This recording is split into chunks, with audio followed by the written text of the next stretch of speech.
Мы продолжаем наш видеосюжет о состоянии дел в мировом валютном рынке за истекшую неделю с 29 по 4 января по 4 февраля. И сейчас третья часть нашего видеокомментария, который, напомню, называется «Европохмелье в начале февраля». Как и предполагалось, в отчетный период настроение по иене осталось негативным. Японская валюта вновь основательно просела против доллара и евро, завершив отчетную неделю на новых локальных минимумах. 93,13 иен за доллар около киевского полудня 4 февраля, то есть вчера. В целом же с 29 января по 4 февраля пара иена-доллар потеряла 1,67%, поднявшись с уровня 90,6 иен за доллар к отметке 92,32 иены за доллар. Относительно фунта потери были более умеренными, поскольку, собственно, британская валюта, как мы указали выше, не пользуется популярностью сегодня на мировом валютном рынке. Из значимых событий сессии для иены можно отметить принятие Кабмина в Японии бюджета на следующий финансовый год, который почти наполовину, на 50% будет финансироваться за счет займов. Величина эмиссии новых гособлигаций определена на уровне 42,9 триллиона йен, что аккурат и будет составлять половину доходной части. Данные по экономике Японии показали недозначную динамику и большей частью отрицательную. Доверие в малом бизнесе в январе немного улучшилось. В декабре зафиксирован рост промпроизводства, но только по месяцу.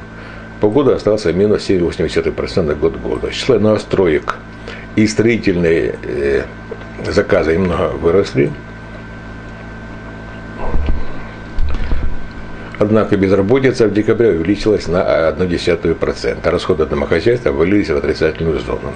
Минус 0,7% год года. Оптовые продажи упали на 2,5% на год года. Пожалуй, пришло время поговорить о перспективах мирового валютного рынка на новую 5-11 февраля неделю.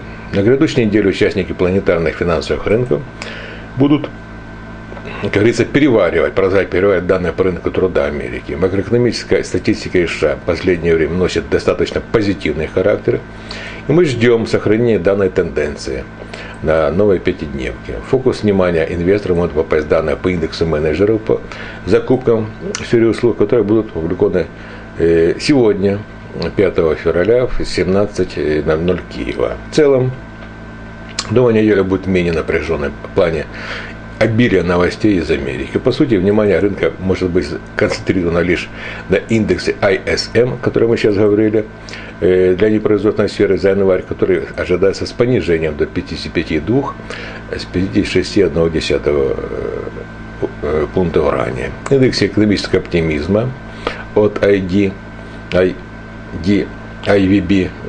TIPP за тот же месяц, где, вероятно, будет зафиксировано 46,1 после 46,5 в результатах внешней торговли штатов за декабрь, ожидающееся сокращением дефицита до 45,8 миллиардов долларов с минус 48,7 миллиардов в ноябре.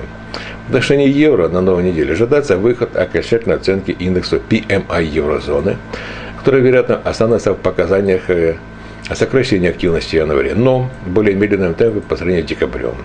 Главным же официальным событием станет оглашение результатов заседания Евроцентробанка, которое состоится в четверг, где будут определяться стратегии денежной политики. Этот момент может вызвать повышенную обеспокоенность и, соответственно, волатильность инвесторов из-за того, что текущий высокий курс евро способен оказать давление и на без того слабой экономике еврозоны, а также появление тенденции роста краткосрочных процентных ставок на межбанковском рынке будет повышать риск появления намеков со стороны Евроцентробанка на принятие контрмер.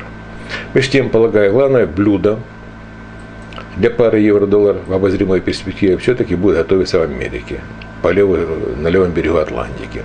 Повторим еще раз. Тренд по паре евро-доллар сменился 1 числа, в пятницу. аккурат после выхода данных по рынку труда Non-Farm Payrolls, и уже на американской сессии пятницы произошел разворот вниз.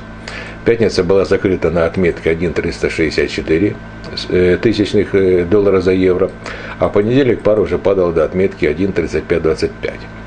В этом контексте уместно предположение, что перед масштабным снижением пары евро-доллар необходимо было выдавить с рынка спекулянтов-продавцов евро.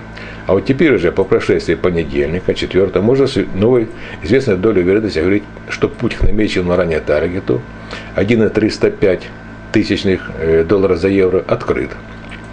Как и предполагалось, рост оптимизма, вызванный выходом хороших данных по различным индексам настроения в еврозоне, себя исчерпал.